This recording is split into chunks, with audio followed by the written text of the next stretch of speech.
আজকে আপনাদের যে রেসিপিটা তৈরি করে দেখাবো সেটি অত্যন্ত মজাদার ও সহজ একটি রেসিপি। এর টেস্ট এতটাই বেশি যে বারবারই খেতে ইচ্ছে করে। আসসালামু আলাইকুম এভরিওয়ান, আবারও আপনাদের মাঝে হাজির হলাম একটা ইউনিক রেসিপি নিয়ে।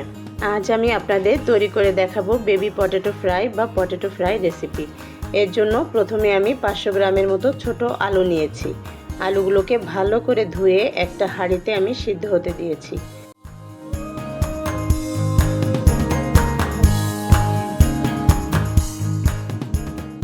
এবার সিদ্ধ হয়ে এলে আলুর খোসাগুলো ভালোভাবে ছাড়িয়ে নিয়েছি।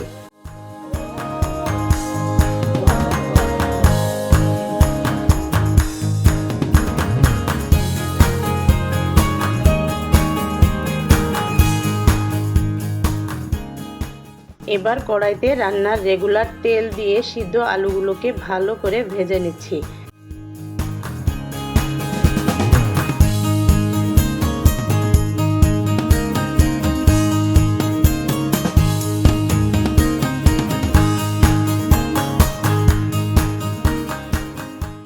ভাজা হলে এতে সামান্য লবণ দিয়ে খানিকক্ষণ নেড়ে নিচ্ছি।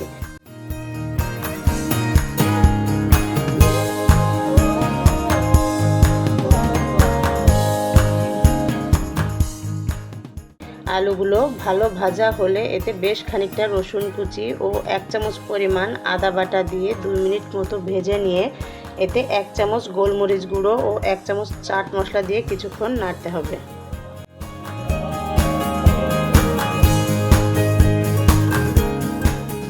তারপর 1/2 চামচ পরিমাণ করে ধনে গুঁড়ো, হলুদ গুঁড়ো, মরিচ গুঁড়ো অ্যাড করে দিচ্ছি।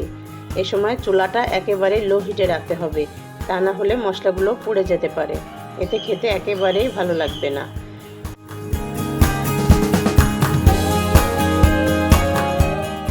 ধীরে ধীরে সময় নিয়ে ভালো করে কষাতে হবে।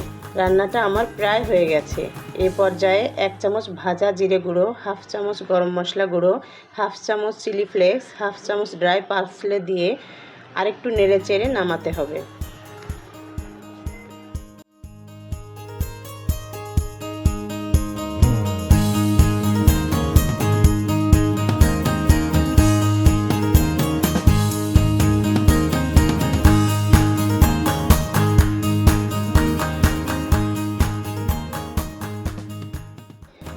এবার প্যান থেকে সার্ভিং ডিশে নামিয়ে আমি উপর দিয়ে কিছু ধনেপাতা ছড়িয়ে দিচ্ছি। এবার দেখুন এটা দেখতে কতটা স্পাইসি হয়েছে।